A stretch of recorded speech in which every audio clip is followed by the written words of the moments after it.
Right, the Reds, big week for Liverpool FC. We're in the semi-final of a European Cup, and this is only the 10th time that this has ever happened. So get excited, get up for it. It's the big one, it's the massive one. Roma at Anfield, let's blow them away. Let's get something to take to Italy. I'm excited about it. Are you excited about it? Can't wait, mate. Can't fucking wait. Absolutely buzzing. I think, you know, you're bouncing into work knowing that you've got games like this coming up. This is what we're all in it for. 125 years Liverpool's been going for, and this is only the 10th time that they're in a semi-final of a European Cup. So jib all these blurts, these so-called pundits, these so-called analysts who've been getting stuck into Liverpool over the weekend. I can't be arsed with it. I really can't be arsed. I think some of the so-called analysis over the weekend was awful. Robert, the way the game's been reviewed, the West Brom game, you wouldn't think Liverpool had a huge semi-final on Tuesday. No. I mean, I think there's got to be some understanding about when you're about to play a game as important as what we are on Tuesday.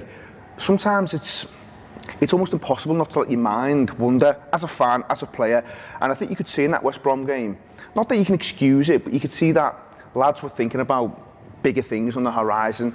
And I don't think that draw's put our top four place in jeopardy at all. I've seen 50-1 on to finish in the top four. I've seen some people say, you know, Liverpool are going to be pushed to the wire now, but I just don't see it, mate. I have to say, I don't think Chelsea have shown anything in recent months that suggests they can go on a almost perfect run. I know they've got some easiest fixtures coming up, but so have we. We're playing Stoke, we're playing Brighton. Yeah. Why are we thinking Chelsea are going to beat us, for instance, at their place? We could go there and win. So 4 points from 3 games maximum.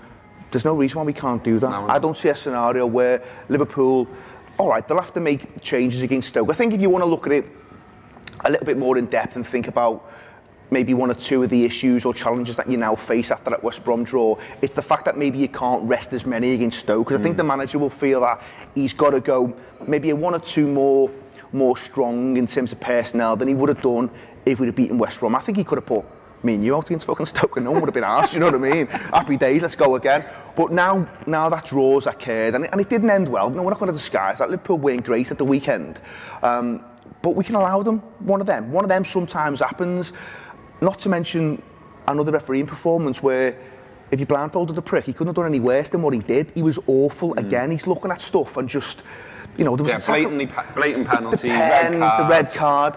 Rondon should have a yellow card. Yeah, the tone was set early. The Rondon one on Ings, he's looking right at it. He's 10 yards away. He gives absolutely nothing. So you knew it wasn't going to be a good day at the office for him. But in the grand scheme of things, Tuesday is absolutely huge. And if we go out there and if we put a result in against Roma, that puts us in a really, really strong position, and no one's thinking about West Brom. No one's thinking about it at all. I think Van Dijk summed it up really well. I mean, we all know that he's a cool customer anyway. You can see that the way he plays football and in general when he does interviews and things. But he came out afterwards and he says everyone gets upset. No one wants to concede at the last, even conceded all. And the way we conceded those goals is something to be angry about. We said we need to be honest with ourselves, and everyone was. We need to do better. You have to tell each other the truth. You can't be nice and happy when we want to achieve so much as a team, as a club. But a draw here is not good enough, but there's no reason to panic. And that's the key thing. I mean, he also said that, you know, there's not many players that get the opportunity to play in a semi-final of a Champions League. And so as you just said, it's going to be on your mind, it's going to be on the mind of the manager, on the mind of the players, and at times the intensity wasn't there against West Brom. But all that said, I mean, we're going to get into this on the free podcast in a little bit, but I still thought they did plenty enough to win it. And if they'd been aided and abetted by a referee who could do his job, then they win it. And as it was, you know, they concede 2 late goals. That's disappointing. It's the manner of it that's disappointing, if you like. But they still could have easily won it. I mean, Ings should have a second there. Well, if Ings puts that one away, I think the manager alludes to it in his post-match, then the game probably is over, because I think if you then go and get the third, which we probably would have done, you know, West Brom, then it kills everything for them. You know, even if they get that 1 goal, there's not the momentum there that they get when it's only 2-0. And I think you're right, you know, it wasn't a great performance, so you can't sugarcoat it and say otherwise, but we probably did do enough. At 2-0, we looked very, very comfortable. I think a lot's been made about Liverpool's back four and they're showing signs of being frail again. Well, let's have it right. We made 3 changes to that back four. There was only Van Dijk in there who you'd say would start against Roma, for instance. You know, Moreno comes in, he's all over the place, to be honest. He's all over the show. Gomez, both fullbacks look like lads who've not played an awful lot of football. They look rusty. Clavin again looked rusty. He brings Lovren on, and it makes matters worse. It kind of confuses things even more. So the defence, bad day at the office, but I think there's extenuating circumstances there. That won't be the back four that takes to the field on Tuesday night. And in our previous record, I think it was 8 clean sheets in 12. We were doing really well as a unit. I'd include the keeper in that as well. Yes, he doesn't maybe have the greatest showing in terms of that goal. I think he gets caught a little bit in no man's land. But actually, I thought he'd done all right until then. He'd made a couple of decent saves. There's one where he's been good being a front foot keeper, hasn't he? I think so. I think he suits the system well in terms of his first thought is to get Liverpool on the attack, but also in times when he's been called upon and Lovren comes on, makes quite an early mistake, but carries us off his line dead fast. He closes down the attack, and I always think to myself, where would Mignolet have been in that moment? He probably would have been stuck to his line. So I think in terms of what we're trying to do as a football team, the goalkeeper suits us really well. Yes, there's been 1 or 2 where you think, could he have done better? But you look right across the league, there's goalkeepers making mistakes all the time. There's very few that don't make mistakes. De Gea makes less than anyone else, and that's why he's the best in the league. But the rest of them, I've seen Liverpool have been linked heavily with Jack Butland this morning. I don't know if you've caught any of it. There's quite a lot of kind of talk on Twitter, so it could be bullshit. But he's not someone I'd look to say, right, he's an upgrade on what we've got. No. If you're going to go and upgrade, let's go and upgrade properly. Let's go and spend absolute top dollar to go and get an Alisson in or an Oblak in, someone like that. I don't think Jack Butland, whilst maybe he's not quite as bad as some are saying, and his early part of his career, I thought he showed signs of maybe looking like he's going to be a top-class keeper, but there's far too many mistakes in his game for me. So he's not someone I'd look to replace Karius. Yeah, some of the analysts, as I say, was a little bit weird over the weekend. Ian Ladyman tweeting out a fellow who works for the Mail. Mad as fuck him, he's all over the show. Tweeting out saying it didn't really make any difference that Liverpool had changed to the back four. Well, of course, it does make you talking out your arse there. Also, 9 clean sheets in the previous 14 suggests that the defence has improved. We know it's improved because we're watching Liverpool week in, week out. And then to have some journalists who doubt is watching Liverpool as much, talking as though like he's some kind of authority on it. Do one, mate. And there was a fella in the Mirror over the weekend as well, another one which I couldn't understand, where he was saying if Liverpool for some reason were to lose this semi-final in the European Cup, I suppose we've got to consider that possibility at the very back of our mind, because Roma are a good side, they're not going to get to the semis if they're not. He was like, well, then there's been no progress under Klopp, and it was like, what? You know what I mean? Wild. I just honestly, I don't understand some of the stuff that's been said over the weekend. But anyway, forget all that. Let's get excited again, because that's what I'm in it for. It is the semi-final. We have got the Player of the Year on our books in Mo Salah. That in itself seems to have boiled some piss, which I really enjoyed. Lots of people, including Pep Guardiola, saying, that it's gone to the wrong man and all this sort of stuff. When you've got a fella kicking round, scoring 31 goals in the league, 41 all in all, and he's right up there now with Ian Rush and Roger Hunt in the history of Liverpool strikers. I'm all right with it. I think his fellow professionals have done all right in voting him for Player of the Year. It's perfectly fellow acceptable. Pros, they know what they're talking about. This is a lad who he scored 31 in 33 league games. Those numbers are phenomenal. An absolute piss take. I had an exchange with a Southampton fan last night, an absolute nutcase, who said he was the least worthy winner ever and isn't that much of a top quality centre forward. Wow. This is a lad who's been watching Shane Long run up his own arse all season. And listen, lad, you won't have to bother watching top quality centre forwards next year because you'll be fucking about in the Championship, so don't worry about it, it's none of your business. The lad has been phenomenal. He's been absolutely phenomenal, and I think Robbo, you'll obviously, like me, when Torres come in, I thought to myself, it's going to take some player to come in and outdo what he did. Watching him in that first season, he was unreal. And Mo's come in and he's bettered that. His numbers have bettered that, his overall performances. And what I've been really surprised about is just not only how clinical he is, but how calm he is in pressure situations. You think to some of the goals he scored, and he scored some absolute belters, by the way, and there's such a variety in there in terms of the type of goals. But you think about those pressure moments, think about that City game at the Etihad, and everyone is screaming for him to shoot. I remember thinking, just go down, get a penalty, because the goalie comes down, almost brings him down, but no, doesn't panic.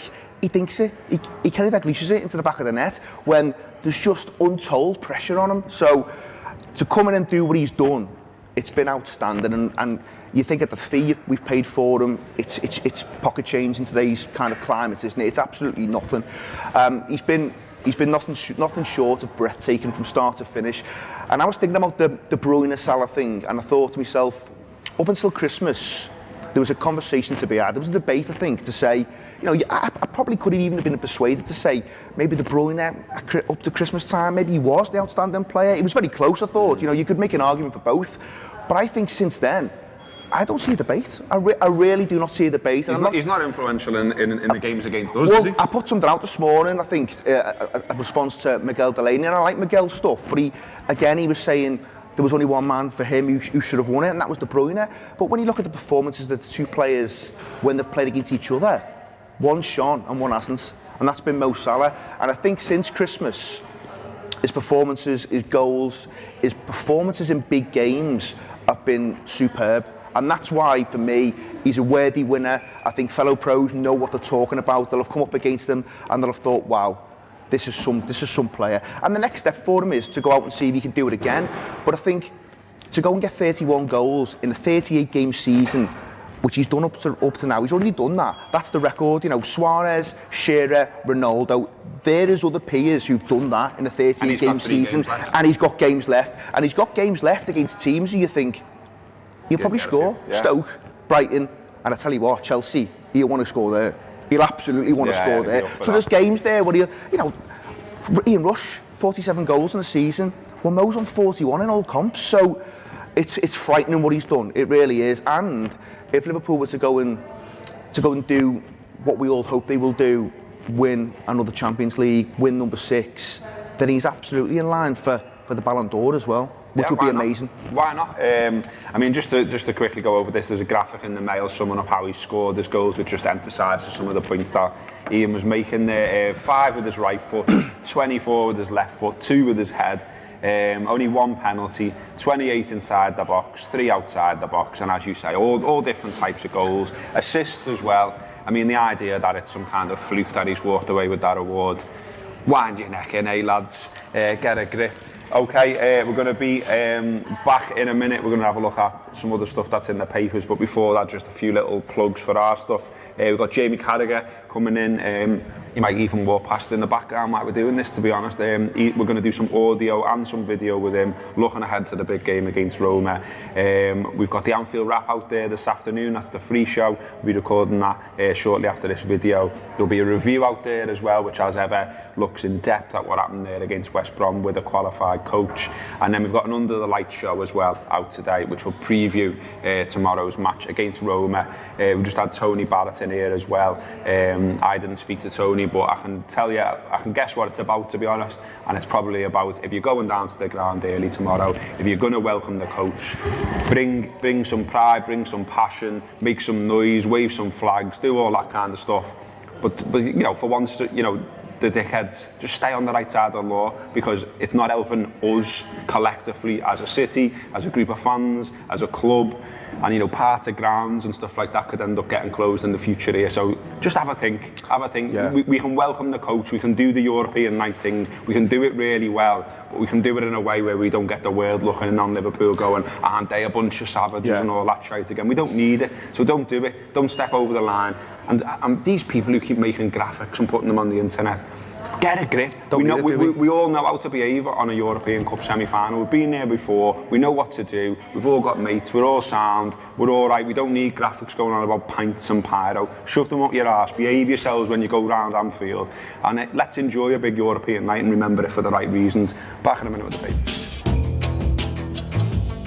The mighty boys in red went to Manchester. They conquered Manchester City. They've beaten them by 5 goals to 1 goal across 2 legs. Liverpool are in the Champions League European Cup semi-final. Feels like we're living through an incredible time in the history of the club.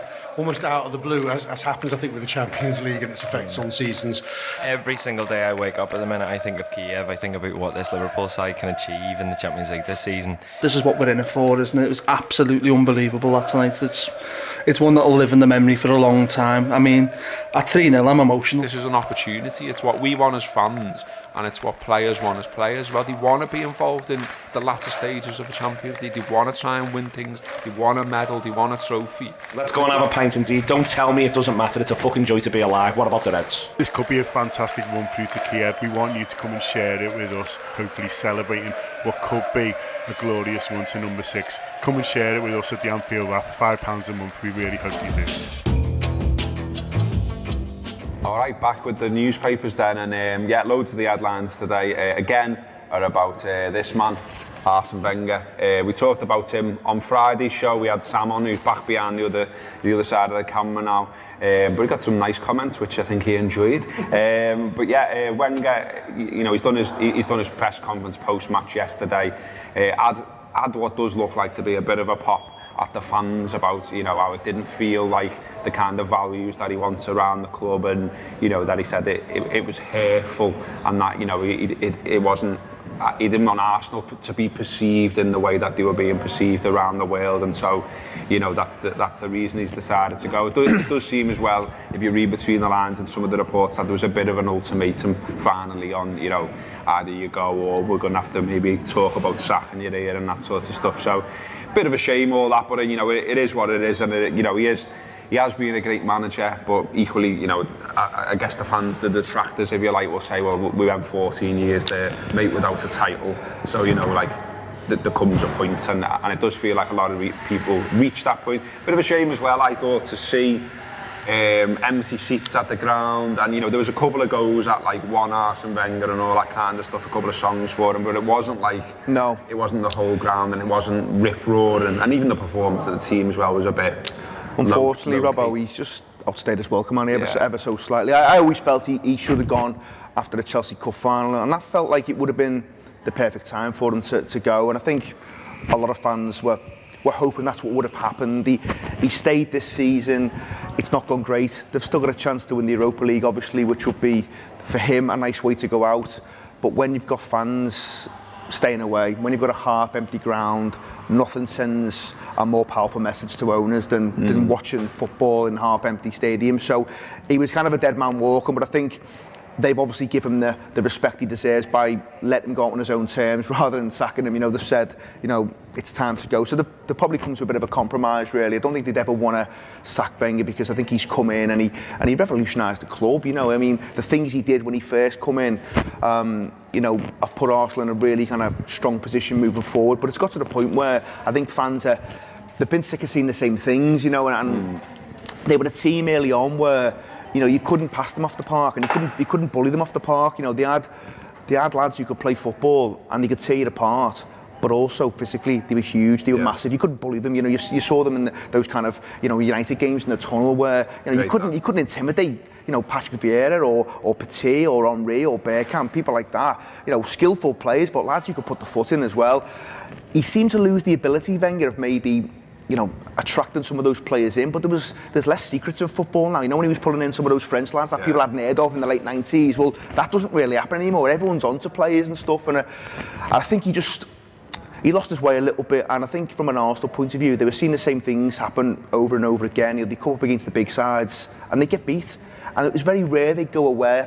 I remember they went to City one year not so long ago, and they won the game there, but that was like almost a one-off. You know, they seem to go to our place, they go to United and they get battered, they go to Chelsea, they get battered, and they'd often lose some of the big games on their own turf as well. And I think it just got to the point where fans thought, we need a change. And I know he's been bringing FA Cups to the table, but they wanted more than that. And a lot of teams would have taken 3 FA Cups in 4 years. You know, a lot of teams would have done. Those Spurs, for instance, probably would have done.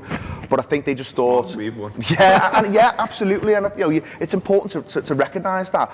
But you know, the FA Cup's become diluted, hasn't it, in recent years? And I think they wanted to see some success in Europe. They never get past, you know, the second round or the quarterfinals of the Champions League. They've made one final in 2006. So that was a long, long time ago.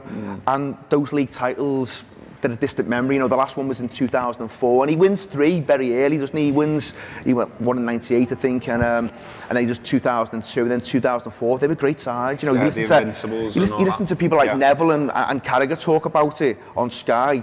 some of those teams were the best teams the Premier League's ever seen, really. But as I say, that those days are long gone, and I think it's the right thing to do for him, for the fan base. It'll be interesting to see where they go next, though, in terms of personnel. There's been a bit of talk about people like Brendan Rodgers. Don't think the fans would have him, to be honest. No. And I don't think it needs to be a big name, but a big shoes to fill. It needs someone who's going to unite them, I think, as a fan base. You know, I've heard Rafa's name mentioned, but again, it doesn't seem to be floating the boat either for them. No. Even though I think, you know, he'd probably go in there and do a good job. I think they want someone that's going to kind of bring them all together, and those two names I've mentioned don't seem to be doing that for them. Yeah, it'd be interesting to see what he does as well. I'm sure he'll have. I mean, David Dean's in the paper saying, you know, he's already had sort of plenty of offers and phone calls and stuff like that, and I'm sure he has, because, you know, you do 22 years at the top or near the top like he has done, and, you know, people are going to appreciate your work, and they do. And I like the stuff he said about, like, he basically knows what it'd be like if you die, and everyone says nice things about you now, because that's what everyone's been doing the last few days. So, you know, he was still having a little bit of a laugh about it, but at the same time he looked emotional, which is understandable after over 2 decades in the same job. The only other thing I wanted to do in the papers, there's lots of stuff which you've already touched on, the player of the year stuff, and Guardiola having a little moan and stuff like that, Sam, whatever. But yeah, just this little one, I just think, like, in general now, there's like a bit of a, and I think social media feeds this, there's a thing about sort of getting upset or moaning about almost everything, and I just think, you know, we need to wind this back a little bit. And the one that got me over the weekend was this. I spotted this and I wondered if any of the papers would pick up on it. I'll read it out. It says, FA Chiefs have risked upsetting Harry Kane on the eve of the World Cup. They sent out a tweet mocking the England striker after Kane, I don't know why I said the right bit, but I was filling him, getting a bit of time. Had a rare day off in Tottenham's FA Cup semi-final defeat by Manchester United. Minutes after the match, a tweet was posted from the FA Cup's official account saying, "What's in your pocket, Chris?" There was a video of defender Chris Smalling saying Harry Kane. It was retweeted more than 20,000 times, and the FA could have offended Kane and Spurs by poking fun at their leading striker.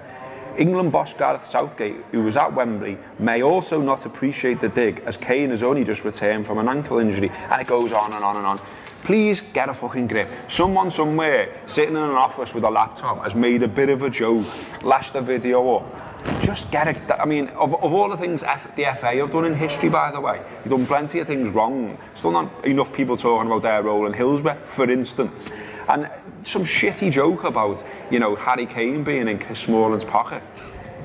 If Harry Kane can't take that, then he really shouldn't be playing football, should he? You know what I mean? I mean, surely Kane's not that precious where he can't handle a sly little dig. I mean, for God's sake, I totally agree with you, by the way. It's a joke. It really is. And I saw a few journalists exchanging tweets about it, and they were outraged. They were outraged about it. Which, as you said at the start of this, you know, far too many people nowadays are getting upset about anything. So that was mad. It was mad. Did you see that then? Jamie Carragher just come in. The big guy in, is he? Yeah, he's here now. Yeah. Get us all together. Yeah, so they were the only things I wanted to do on the papers, really. Big load of paper there. Went through it all this morning, and I was a bit like, I'll tell you what, let's have a final laugh at the Mail, because you know what?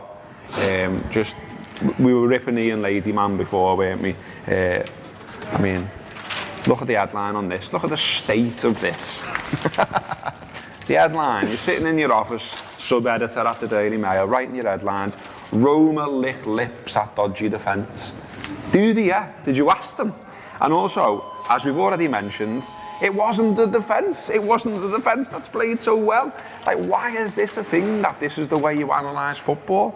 That shit. Stop doing it. That's been Talking Reds.